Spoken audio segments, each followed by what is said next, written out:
The light shining in from the windows lining the school halls appeared a bit dim. I rubbed my eyes, hoping to alleviate my deteriorating optical function.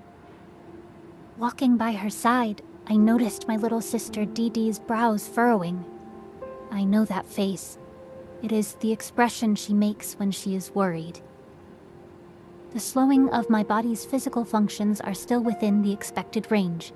There's no need to worry. Dee Dee froze in place.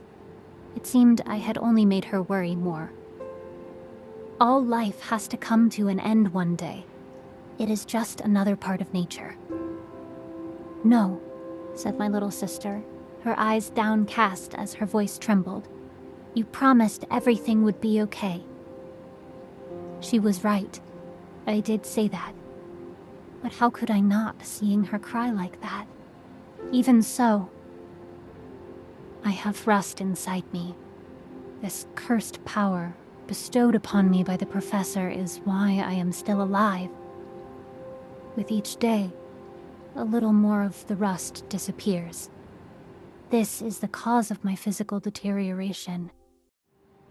At this rate, my heart will most likely stop after a month.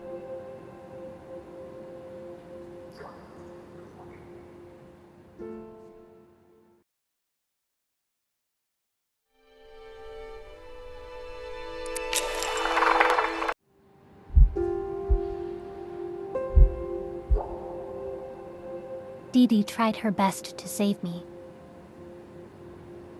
Dear sister, what is your dream? Apparently, when a human has a dream, they are able to exert extra energy in order to achieve it. I know what a dream is. It is another word for a goal. I thought about it for a while, then answered, nothing. At the time, I had nothing I wished to achieve. A few days later, I learned about shooting stars at school, and was shocked to hear stars could fall from the sky. I had looked up at the sky countless times, but could not believe there was still so much I did not know about it. That's it, my sister exclaimed. We'll go look for shooting stars, discovering the secrets of the stars in the sky. That will be your dream. My dream. We made a promise to go stargazing in 1 month, so I would have to keep living until then, in order to watch the stars together with her.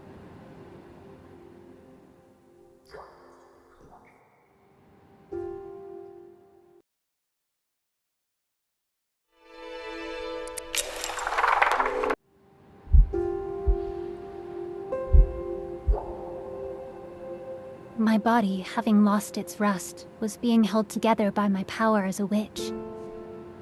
A witch's power comes from the heart. For a puppet like me to gain such power... Professor, Dee Dee, would you like to research stars with me? Before, I had made a promise with the professor to go see the sky. I still remember my excitement from that day. The three of us headed to the library and researched all we could about shooting stars. Dee Dee looked up the optimal times and places to view stars, while I took notes about their changing light and colors. All the while, the professor drew up sketches of shooting stars. If you wish upon a shooting star, your wish will come true, you know? The professor told me so. I added what she said to my notes, and with that, our observation journal was complete. Why can't it be next month already? Said Dee Dee. It seemed even my sister couldn't contain her enthusiasm. Even I caught myself smiling in anticipation.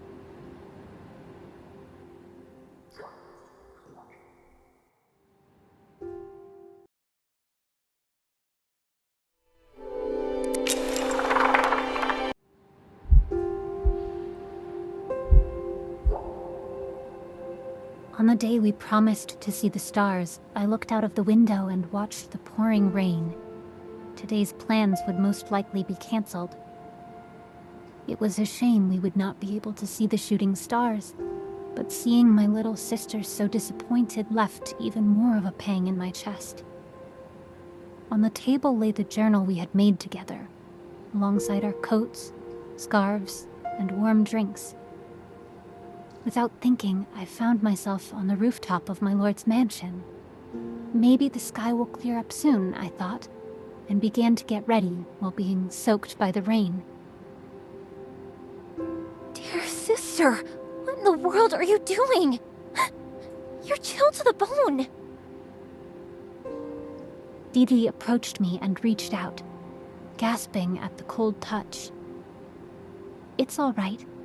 My thermoregulatory function is just...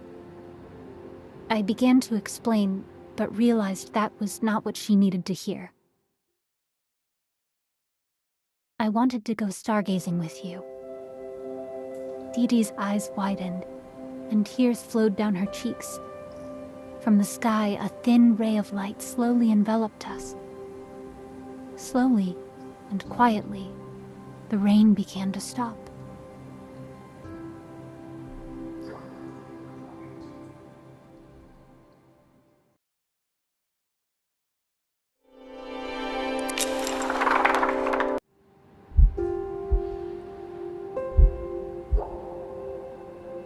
The rain subsided after about an hour. It was just a simple meteorological phenomenon, but the professor appeared overjoyed.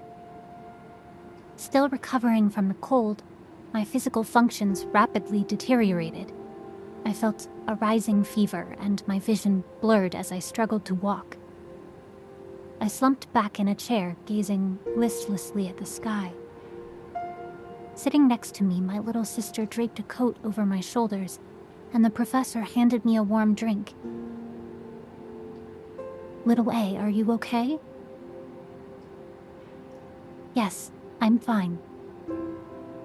For the first time in my life, I lied to the professor. Soon it was time, and the three of us looked up at the sky. We marveled at the astronomical phenomenon of stars falling from the heavens. While the two of them chattered in awe, I rubbed my eyes once more. My vision continued to blur, and after a while, I could not see a thing.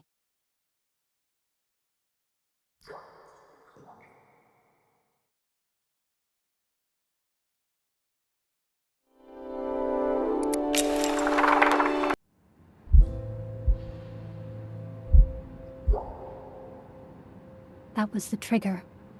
My body fell limp and tumbled from the chair. I was able to see shooting stars with them both. With that wish granted, the last of the rust within me dissipated, leaving me with only a final, fulfilling warmth. I felt someone lift my unmoving body. From what little I could gather through my blurred sight, I saw a single sliver of light shooting across the sky. If you wish upon a shooting star, your wish will come true. My wishes, my dreams. I thought I didn't have any, but they all began to well up one after another. I want to see the sky. I want to see the stars. I want to make more delicious meals for the professor. I want to keep going to school with Didi. I want to read more books. I want to play more. I want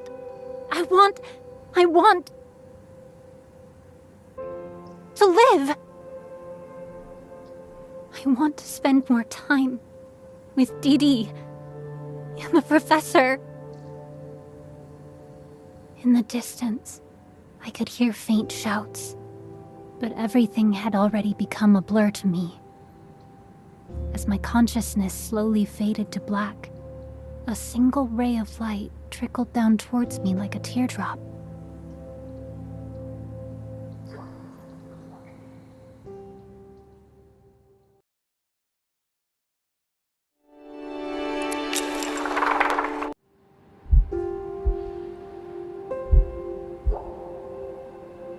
I awoke amidst countless shining streams, beckoning me to ascend to the heavens. Entranced by the light's warmth, I felt as though I were melting into it. I only stopped when I heard someone call out. A shooting star flew before me, fading away as it led me back to the ground. I could hear my own voice echoing inside my head. It's okay.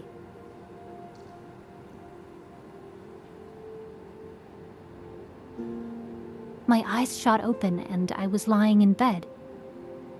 My blurred vision regained its clarity and there seemed to be no abnormalities with my bodily functions. Next to my weeping sister, the professor seemed close to tears herself. "Looks like your wish was granted," she managed to get out. You know, only humans tend to wish upon shooting stars. Yes, I want to live together with you both, for as long as I can. Honestly, I don't know how much more time I have left to live. But it's all right. I'm sure the time I will be able to spend with the two of them shall protect me until the end.